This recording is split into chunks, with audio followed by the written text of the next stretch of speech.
Welcome, my constant reader friends. I'm Tad, and this is Tad Reads Books and Stuff. Well, this is a special video. This is going to fall in the realm of stuff. So, what happened was I've been starting to make some friends with some other booktubers, and Graz with, his channel is the GKBC, and Bart and his channel, it's called Book Rising with Bart J. Gilbertson. The two of those got together and they asked me if I would like to do this little special video with them. So it's going to be like we're just going to be doing this together, each on our channel. It's going to be 2 videos. And what is it? Well, Bart is calling it the top 20 bands or artists. So we each are going to start at 20 and count our way down to number 1. One video is going to be 20 through 11, and the second video is going to be 10 to 1. Oh, geez. This kind of stuff is hard for me. So I said, sure, let's do it. It's going to be fun. I'm just going to have fun with it. And the thing is, so I got out my little handy dandy notebook and I started writing down bands, my favorite bands. And easily I got to 100. So then I'm like, oh, geez, let's try to get this down to 20. Now, the top 10 pretty much are pretty set. I mean, I would say probably over the last years, I'm not going to say how many years, probably my top 10 hasn't really changed that much. Definitely my top 5. So that really wasn't as hard, as the rest of it. But then after that, 11 through 20, oh geez, I mean, day to day, that could change. My moods. I'm going to start by, I've done it. We're going to do it, but don't ask me tomorrow. It may be different. But I'm going to start with a special caveat. I'm going to give you my all-time favorite band ever in the history of the world right now. And I'm wearing their t-shirt. You can see this. It says Groovestone.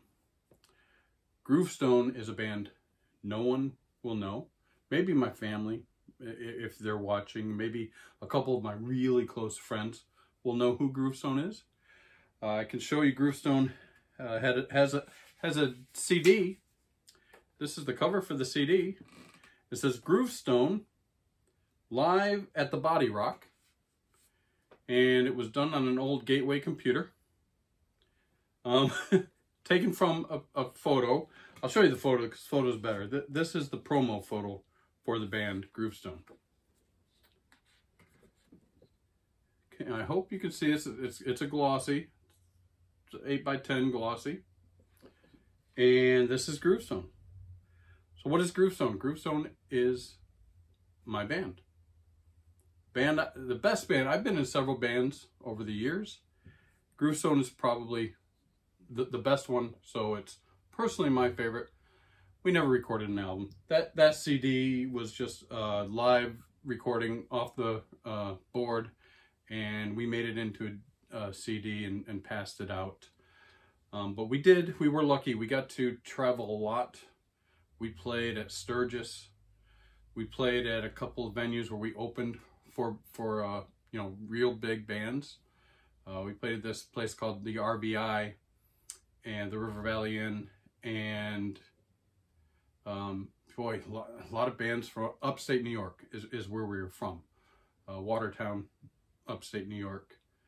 And there were bands that played there that are from kind of that area. Benny Mardones played there. Izzy Stradlin came through there.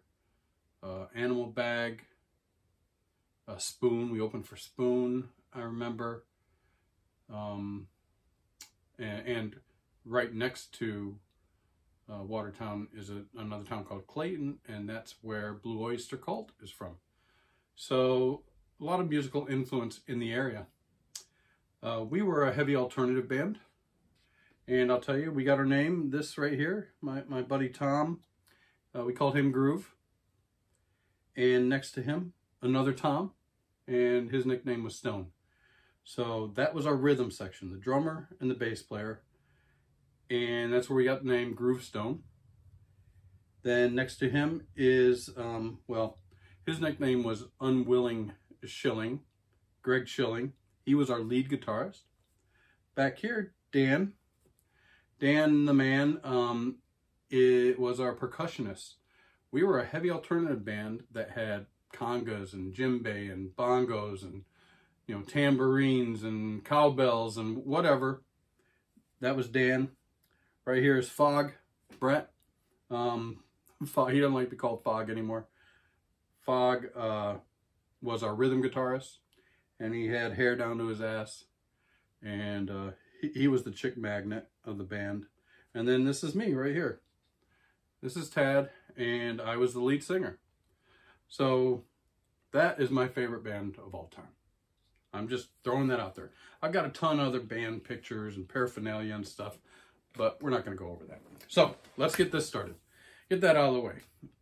So top 20, starting at 20. I made some lists to help me with this. So I tried to get something to show you to represent each band. Starting at number 20.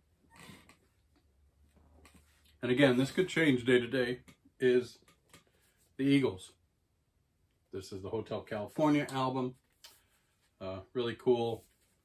I like this picture on the inside here. Way up here, you can see up here, there's a guy up there that was Anton LaVey, the head of the Church of Satan. Very interesting. Hotel California, the Eagles. They're my number 20 band. I'm gonna set this here. It's just some information about the Eagles. An American rock band formed in Los Angeles in 1971. Of course, their first album came out in 1972. But did you know that the musicians in the Eagles started out as the backing band for Linda Ronstadt? Yes, that's true. Now it says that they've, I don't have an exact count, but they've sold well over 200 million records. And they were inducted into the Rock and Roll Hall of Fame in 1998. So that's my number 20, the Eagles. 19 is Journey. I got to Escape. This is one of their better albums. I mean, it's got everything in it. Wow. Yeah. So Journey. Everyone knows Journey, I think. I'm going to say Steve Perry is one of the all-time greatest rock and roll singers in the history of rock and roll, I think. I think you'll see a kind of, motif here. I'm a singer. I like bands that have great singers. So I tend to lean towards them. And of course, Steve Perry is one of the best of all time. Journey is an American rock band formed in San Francisco, two now from California, in 1973. And they're comprised of former members of Santana and the Steve Miller Band. They have over 100 million records sold, and they were inducted into the Rock and Roll Hall of Fame in 2017. All right, number 19, Journey. Number 18. Number 18 is Jethro Tull. Yep, I love Jethro Tull. Let me tell you some stuff about Jethro Tull. Jethro Tull was the first concert I ever went to. We're talking like, 1975. And I was at my buddy's house, and I mean, this is back in the 70s, right? So things are a lot looser, I think. My buddy's older brother was going to this concert, and his mother said, hey, you can only go to the concert if you bring your brother and his friend. So he brought us to this concert. It was Jethro Tull with Blackfoot. Blackfoot opened for him. It's the first concert I ever went to, and it jaded me for life. It changed me. But let me give you some numbers. Of course, Jethro Tull's a British rock band formed in Blackpool, England in 1967. And they've sold over 60 million albums. Now, they released the album Zealot Gene in 2022. After 19 years of not releasing any music, basically Ian Anderson being retired, and they're currently working on their 23rd album. That's amazing to me. I didn't even know that until I started doing some research. But geez, Locomotive Breath, come on, Aqualung. I mean, what lead singer in a rock band plays a flute nowadays? Incredible. Jethro Tull, number 18. All right, let's go on number 17. Getting a little bit more modern here. And again, these could change anytime because all these bands I freaking love. Look at this. I got this new album. My son got this for me. It's a re-release of Pearl Jam 10. Yeah, their first album, Pearl Jam. What a freaking awesome band. I mean, every album, every song, it was one of the mainstays in as covers that my band played, Groovestone. We always, every night, I would end, whenever I played live, I always end with Black by Pearl Jam. It's just an amazing song, amazing band, one of my all-time favorites. Could be higher on this list, but today's sake, I've got them at 17. What are they? American rock band, of course, formed in Seattle, Washington in 1990. Formed from the remnants of the band Mother Love Bone. A great, amazing Seattle grunge band, Mother Love Bone. Unfortunately, their lead singer died of a drug overdose. The band kind of folded right when they were on the verge of making it big. They do have one album out. They're really good. Amazing singer. Life cut short. But a couple members from Mother Love Bone went on and formed Pearl Jam. Pearl Jam sold over 100 million albums, and they entered the Rock and Roll Hall of Fame in 2017. Number 17, Pearl Jam. Number 16. Now, I don't have an album. Garage, you're going to appreciate this. I used to have hundreds of albums that I had collected over the years, and I lost almost all of my albums. I still have some. I lost almost all of them to a flood as well, so I feel for you, brother. I know how you feel about your books. I lost a lot of my albums to a flood. I'm slowly trying to get them back when I can find them. You can find them sometimes. It's pretty cool, actually. It's fun. Number 16, though, I have a CD cover, and you probably can't see this really good, but this is Kiss Me, Kiss Me, Kiss Me from The Cure. I'm a huge Cure fan. I mean, all these albums are bands that I could listen to all day, nonstop, all day, just sit and listen to them. Again, a lot of them, I love the singers, I love the songs. I've performed a lot of these songs myself. I can sing all of them, and it just makes me feel happy. Number 16, The Cure, a British rock band formed in Crawley, West Sussex in England in 1978. They've sold over 30 million copies of albums, worldwide, of course, and they were inducted into the Rock and Roll Hall of Fame in 2019. I'm seeing a little pattern here. A lot of these bands have been inducted into the Rock and Roll Hall of Fame. Not all of them, but most of them. So, number 16, The Cure. That could be higher on my list at any time. I just love them. Number 15. Another one I just have a CD cover. Heart. This is from Dreamboat Annie. Now, this is top 20 bands and artists. Now, if you said top 20 albums, this would be definitely on my list. Some of these maybe don't have, it just depends on what you ask me on what day. Top 20 best singers. I'm going to have, some of them are going to be on this list. Some of them might not be. Best albums of all time. Some of them are going to be on this list. Some of them aren't going to be on this list. I'll just say it right out. AC/DC is not on my top 20 list, but Back in Black is definitely one of the all-time greatest albums ever recorded. I think every song on that album is awesome. But I'm going crazy here. I'm good. Heart, Dreamboat Annie, is the one I chose here to represent Heart. They are my number 15 all-time favorite bands. Heart is an American rock band. They were formed in Seattle as well, before the grunge movement, of course.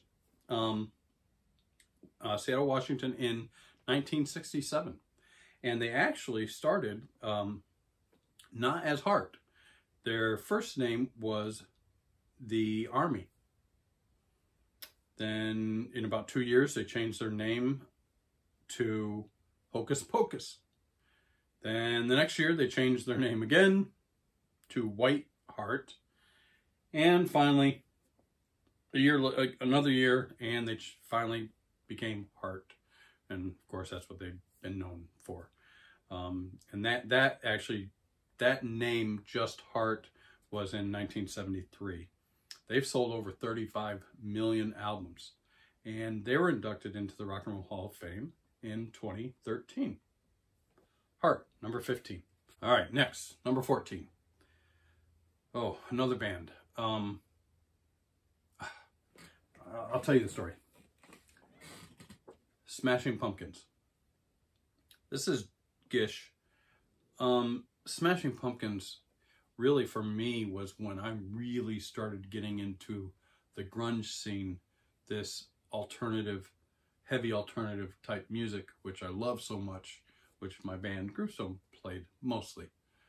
We did some old-time rock sometimes too when we were doing covers. We had a good album's worth of originals that I wrote most of them. Tom, our bass player, Stone, he wrote some of them. But I was working on the docks. I just got out of the military, and I was working on the docks at Sears. I don't even know if you guys, if there's Sears and Roebuck's even around anymore. But I was working on the docks in Sears, and there was a girl, every time I went on break for lunch and stuff, and there was this girl that worked out on the floor, and we used to have nicknames for people. We called her Vampire Finch. That meant it was a little girl that basically dressed up like goth. She was a goth chick, you would say. And she was a loner. Never talked to anybody, never sat next to anybody at break or at lunch, but she always had headphones on. She was always listening to music. And one day I just said, I'm going to talk to her. Nobody else talks to her. I sat down, I started talking to her. She had her earphones on, and I said, hey, what are you listening to? And she said, my fiance is the sound man for this really cool alternative rock band out of Chicago. And I said, well, who are they? And she goes, they kind of got a funny name. I'm like, give it up. And she's like, Smashing Pumpkins. And I said, can I listen? And she, sure enough, she took her headphones off and she let me listen to it. And it was this, before it ever came out. It was just in demo form, and it was freaking amazing.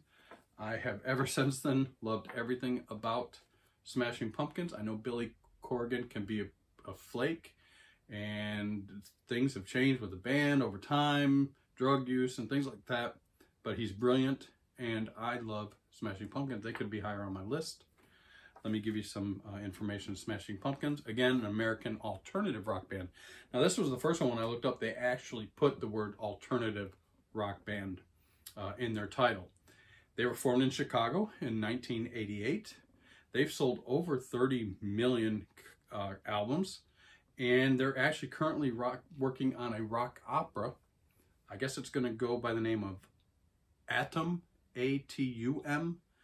Atum, a rock opera in 3 parts. It's supposed to be coming out in 2023. I don't know. I have seen that they've been doing some touring. They've got James Iha back, and they've got, you know, they've kind of got the old band back, and I guess Billy's been sane. I don't know. But I've seen them several times. I just love Smashing Pumpkins, my number 14. Number 13, we're going to get back to some good, well, when I was a kid, when I first listened to this band, Foreigner. This is Head Games. Look at this album. That was a provocative album cover when I was young. Holy crap. But then again, the singing in this band is amazing. It almost, when I first heard Foreigner, it almost scared me. The rawness of it. But every album, when Foreigner 4 came out, Jukebox Hero, I mean, it went crazy. This one, Double Vision, just a great, freaking great band. They could be higher on my list. Foreigner, a U.S., well, they're calling them a British/American rock band because half of the members of the band are British and were formerly members of King Crimson.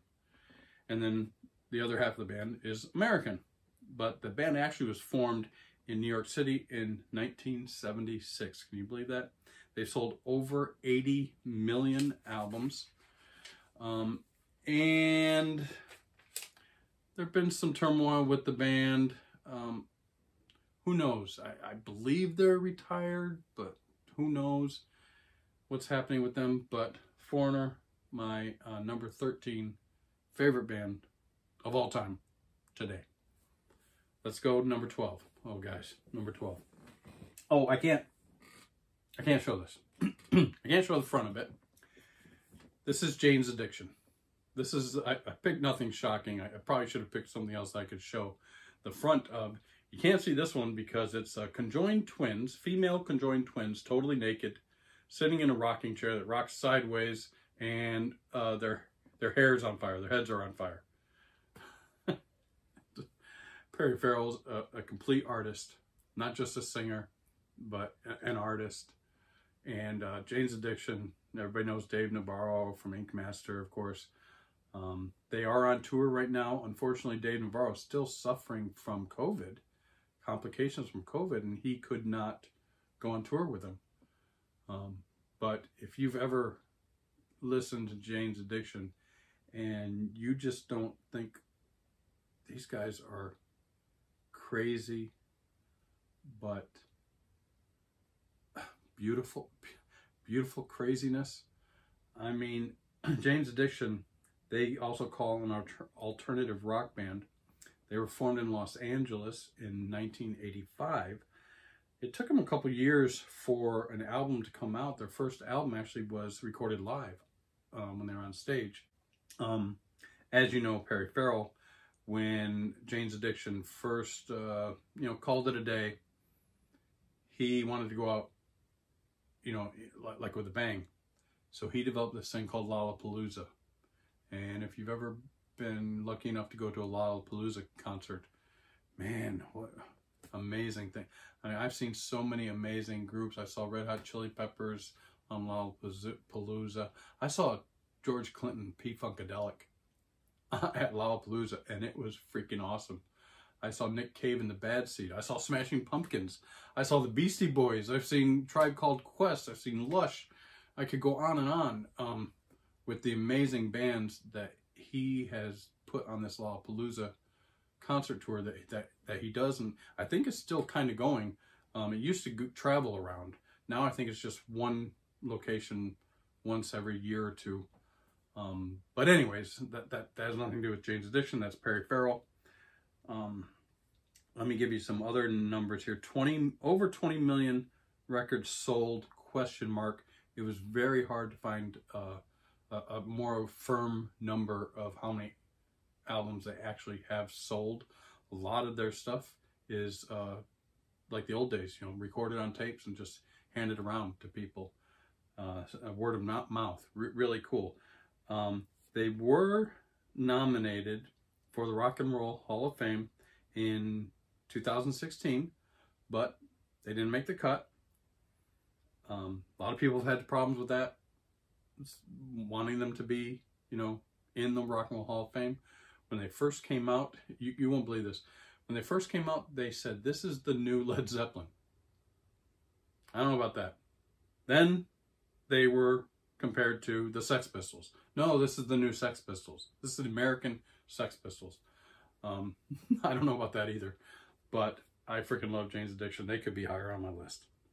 Number 12, Jane's Addiction. I can't show you the cover. And last for this video, number 11. Oh, I've seen these guys a number of times, and I just love them. I could listen to these guys all day, any album. This is, okay, I say live. This is live. This is a Throwing Copper CD. Now, you tell me if I'm wrong, because I try to do some research. There's a dash over the I. I thought that means that it makes it hard, makes it like a capital I, so it's live. I even looked up, you know, the dictionary on where you can go on computer, and they'll say it, and they say live. I've always said live. Everybody on the radio, everybody always said live, but I did see an interview a couple years ago with Ed Kowalczyk. He's the lead singer, the head really of the band. And he says that it has always been said wrong, that they're actually called Live, and they have always been and always will be a Christian rock band. There is a lot of religious, iconic type references in their songs, that's for sure. So I totally believe him. I'm just kind of worried.